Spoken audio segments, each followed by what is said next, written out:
So in the previous class, we completed up to steps towards civil disobedience.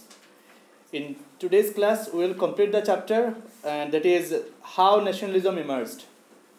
The sense of collective belonging, in other words, nationalism, national feeling, nationalistic feeling. So let's see how it happened. How did it emerge? That's the first step.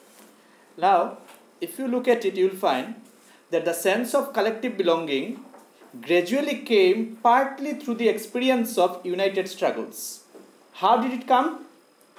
It came partly through the experience of united struggles. I told you, united by enemy, united by common problem.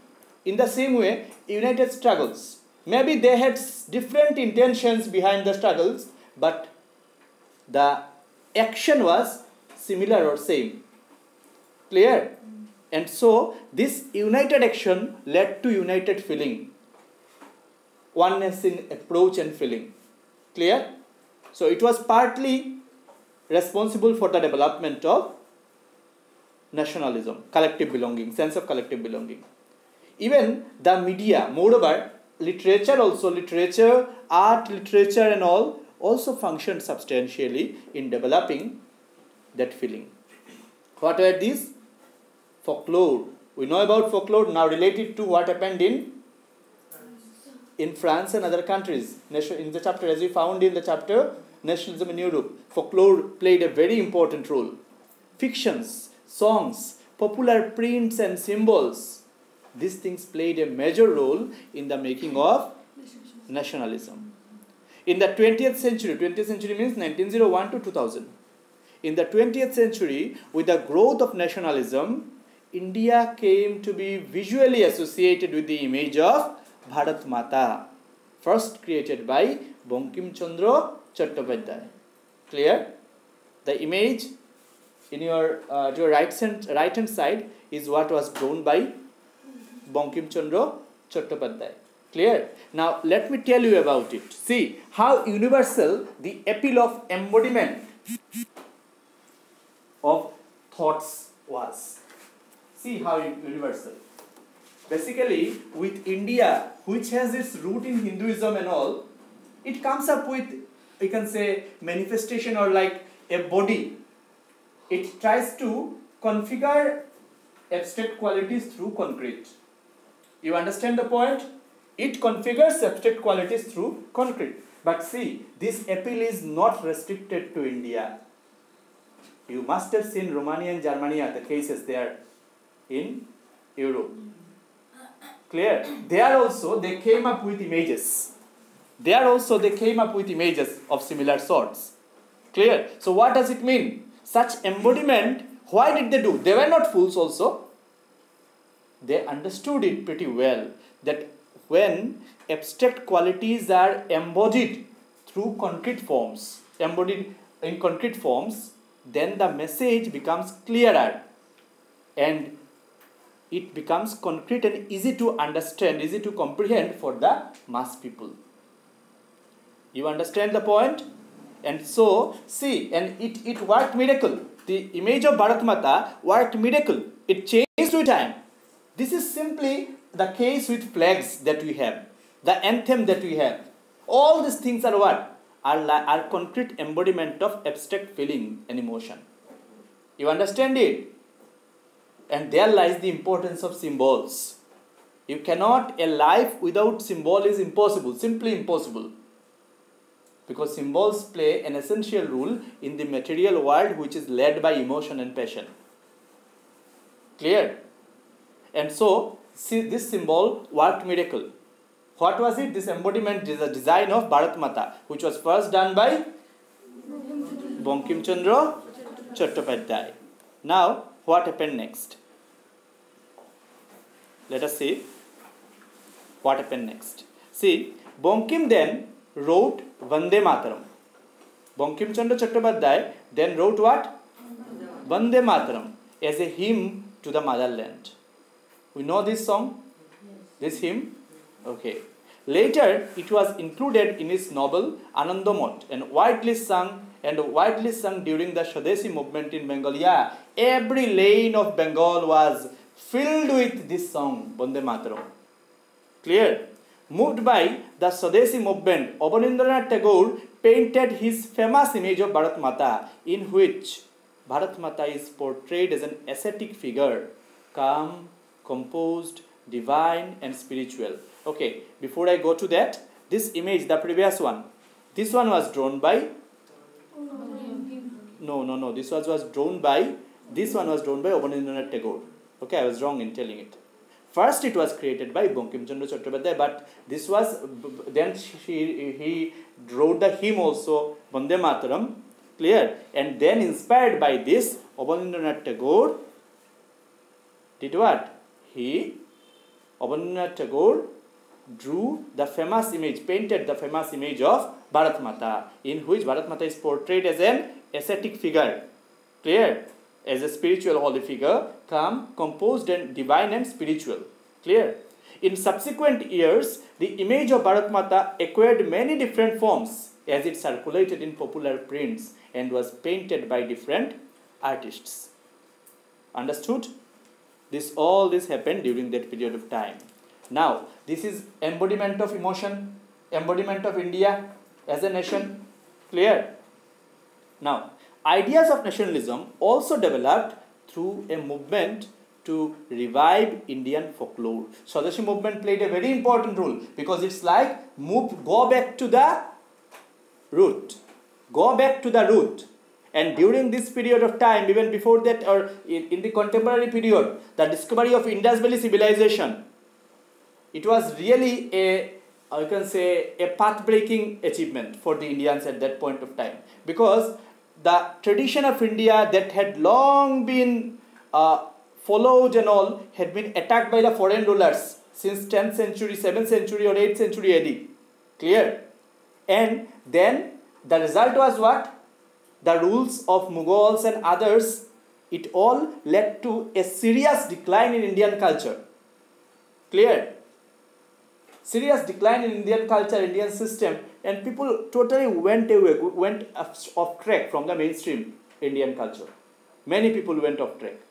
And this was even, worsened by the arrival of the British.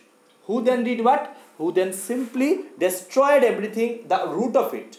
Because with the Mughals and all, they were not that much brilliant or intelligent with their, they were not that brilliant to destroy. They could not grasp or gauge the capacity or the root of spiritualism. And many of them got influenced by it also. Clear? But with the British, they realized it pretty well that the roots must be destroyed. The Mughals were satisfied in destroying temples or universities only. Clear? Or destroying it brutally. But to do it technically was the work of creatures like Max Muller and others. Okay? So this was even like a death knell to India. And then in the 20th century, revival of it. Clear? The discovery of Indus Valley civilization and all, which was much superior to most of the civilizations in the world. And a contemporary of Mesopotamian or Greek civilization. So, or sometimes it said it is considered as much before that, because many of the carbon print records tell that it has got its history even before that. Clear? So these things influenced and inspired the Indians to feel proud of their origin. Understood? Because if you feel proud of your origin only, then you can fight and back your things. I have this. Who are you to say no to that? Understood? So these things worked a lot. And then just like in Europe, Grimm Brothers fairy tale, in India also, nationalists began recording folk tales sung by bards. Bards means minstrels. You know minstrels? Bowls, you know? Bowl. So minstrels.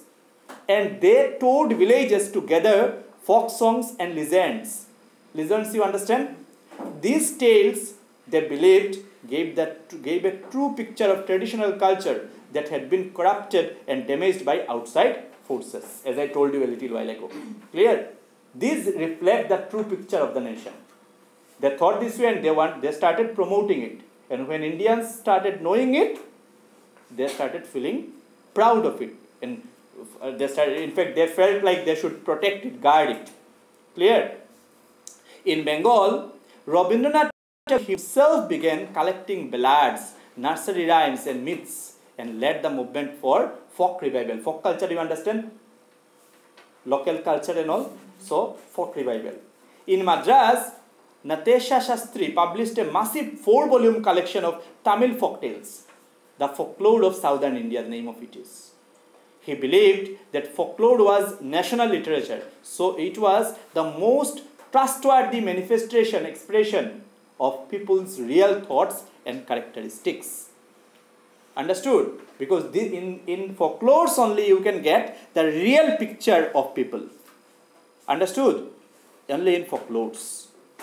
Now, see, as the national movement developed, nationalist leaders became more and more aware of such icons and symbols in unifying people and inspiring in them a feeling of nationalism. So what happened there, do you see? They became more and more inspired, they became more and more organized, and they felt that these things are the real treasure of nation and they can be used to unite the people. Clear? During the Sadashi movement in Bengal, a tricolor flag, red, green and yellow, was designed. That was the flag. Tricolor flag, red, green and yellow was designed. By 1921, Gandhiji had designed the Swaraj flag. It was again a tricolor, red, green and white, and had a spinning wheel in the center, representing the Gandhian ideal of self-help. Clear? It represented what? The spinning wheel represented what? The Gandhian ideal of self-help. At that time it was spinning wheel, not the Ashok Chakra. Clear? Carrying the flag, holding it aloft, holding it high during the marches became a symbol of defiance to British rule. Understood? That became a symbol of defiance to British rule. Now, what happened next? History is to unite people. History is also help people unite. If you are ignorant of your history, you will feel dissociated based on your present position. But if you know your history, you will feel united that we are the same. We are the same. We will be the same. Clear? Another means of creating a feeling of nationalism was through reinterpretation of history. History needs to be reinterpreted. Even if you see the present condition, in the present day situation also, the government is taking a toil to reinterpret history. Understood? Because just after independence, if anything was done injustice to, was history. Understood? We were not taught the real history of the nation. The history of India does not start with a Mughal or a British. Okay? The history of India is 10,000 years old. So, you cannot start from a Mughal or a British. It has to be studied in a detailed way. We are a nation which has its boundaries up to Iran and Iraq. So we should know that history. Only then we will feel proud. Yeah, we also have brilliant past. We should not restrict our history to Ashoka only, who was, again, if I say, was a mass murderer. Yes. Yes, Ashoka was a mass murderer. He killed people, then he changed himself. The Battle of Kalinga is just like a mirror to him that shows how brutally he killed people. Then he changed himself. We are praising him because of his deeds. But that was after his cruel phase of life. And in order to analyze anybody, you have to take everything into consideration. Understood? I kill 1,000 people and then I change and become a monk. No. Will you agree? Will you say I am a good man? No. So the history must be taken into consideration. Your bad deeds must be taken into account. Understood? And so you cannot come up with Ashoka as the greatest of Indians. That cannot be true. There are greater and much better rulers than Ashoka with a higher contribution. How many of you know about Harshavardhan? don't know. That's the problem with us. Now, another means of creating a feeling of nationalism was through reinterpretation of history. The British saw Indians as backward and primitive. You must have seen in the chapter Where, When and How in class 8. You read about it, the British manifestation of Indians. Okay. In response, Indians began looking into the past to discover India's great achievements. Clear? Had there been no decimal system, had there been no zero, the concept of zero and a digit to signify it, had there been no concept of trigonometry, just imagine what would have happened to this world. Understood? If we analyze a little and go deep into Indian history, you will get to know the contribution of India to modern science and technology. So we need to know this. We need to know this, only then it will be okay, otherwise not. But sir, why then India is a developing country, not developing? Because it has got many issues related to it. First of all, India as a nation, before that it was a nation. Nationalistic feeling was there, but when it went away from its core principles, it started declining. Number one. Number two, the division, it's always said, united we stand, divided we fall. India got divided. And the principle of, there is another principle that is followed by the Indians every time, is that Vasudhaiva Kutumbakam. Okay. So this friendly principle was there with India every time, and that forgiveness was also there with India. You understand it? Trust was also there with India, and as a result, this trust functioned as a death knell for India. Because you should trust, but not all. Those who are worthy of trust, they should be trusted. There, India committed a mistake. And there are two other reasons that must be taken into account. And what are these? Number one, the dissemination of the women community. Women were cornered at one point of time in India. Whereas we have many monishis, gurus, women gurus. But that was not followed. Women were cornered. Casteism was brought in. These things, education was restricted. These things brought in, because whenever a society is made weak with this, the society is bound to perish. And the sufferings it had to face from 10th century AD to 21st century, we are still developing. Because in the 10th century, 9th or 10th century, the GDP of India was 1/3 of the total GDP of the world. Clear? That much rich we were. It was a time when India was called Suneki Chiriya. So still today we are suffering. Why so? Because of the loots and plunders by the foreign rulers, foreign invaders and colonizers. We are suffering. Our wealth has been looted from us, and this made them rich.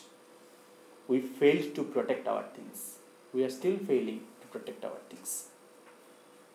Now, so what happened? India's great achievements were talked about. They wrote about the glorious developments in ancient times when art and architecture, science and mathematics, religion and culture, law and philosophy, crafts and trade had flourished. They talked about it. Understood? And more importantly, we should understand one more point. By religion, it means religious practices. Clear? Because India never had restriction in the name of religion. Clear? Because there was no concept of religion like it is looked at today. It considered panth. It never came up with any concept like dharma. Because with Indian philosophy you will find dharma is one universal thing. Clear? As a human being, your dharma is to work as human beings. That's all. That's all. Nothing else was mentioned. Understood? This is what Indian philosophy comes up with. Do you understand the point? Rest are all panths, ways, means, practices. And there it concludes that you may have different kinds of practices, but all the practices lead to one path. Clear? Only you will have to adhere to certain basic tenets. You have to be non-violent, you have to be honest, you have to be truthful, this way. And these are all specifically pointed out by Buddha also. Eightfold Paths of Buddha, you must have known. Clear? So these are nothing new to India. These are all there. Even if you read the Manusmriti, there also you will find everything clearly written. The basic tenets, the basic things that you must follow as a human being. Clear? Rest are all practices and which are bound to be different from place to place. Understood? Because geography plays a very significant role there. Personal history, social history plays a very significant role there. Clear? So that sort of area, those areas were talked about and promoted. See, this is what we had in India as a nation. Clear? And so these nationalist histories urge the readers to take pride in India's great achievements in the past and struggle to change the miserable conditions of life under the British rule. So when they looked at their brilliant past and compared it to what was there in that time, they felt pain and they wanted and tried to bring in changes. Clear? So what happened next? A growing anger against the colonial government was thus bringing together various groups and classes of Indians into a common struggle for freedom in the first half of the 20th century. The Congress, under the leadership of Mahatma Gandhi, tried to channel people's grievances into united, organized movements for independence. Clear? So this aggression, this sadness, this pain, all these things are started finding a way in Mahatma Gandhi's movement for struggle, and all of them voluntarily joined the movement. Is that clear? But as diverse groups and classes participated in these movements with varied aspirations and expectations, as we have seen earlier, they joined, but they had their kind of expectations. Clear? Their grievances were wide-ranging, and freedom from colonial rule also meant different things to different people. Clear to you? The Congress continuously attempted to resolve differences and ensure that the demands of one group did not alienate another. Alienate means move away another group. Okay? It won't do so. This is why the unity within the movement often broke down, because they had different aspirations, different expectations, and the solution to this was, the path to this was joining the movement. But since they had differences, they could not go in one path, and Congress continuously tried to unite them. Clear? And many a time they failed. Clear? The high points of Congress activity and nationalist unity were followed by phases of disunity and inner conflict between groups. In other words, what was emerging was a nation with many voices wanting freedom from colonial rule. So what was the result of it? See, though there were differences, though there were problems, though there were issues, but all of them wanted, one thing was common in all of them, is that freedom from colonial rule. Clear? Many voices were there, many tunes were there, many intentions were there, but all the intentions were related to colonial rule by British. And so the solution to it, they saw as they saw it, was freedom from the colonial rule, freedom from British rule. Understood? Thank you.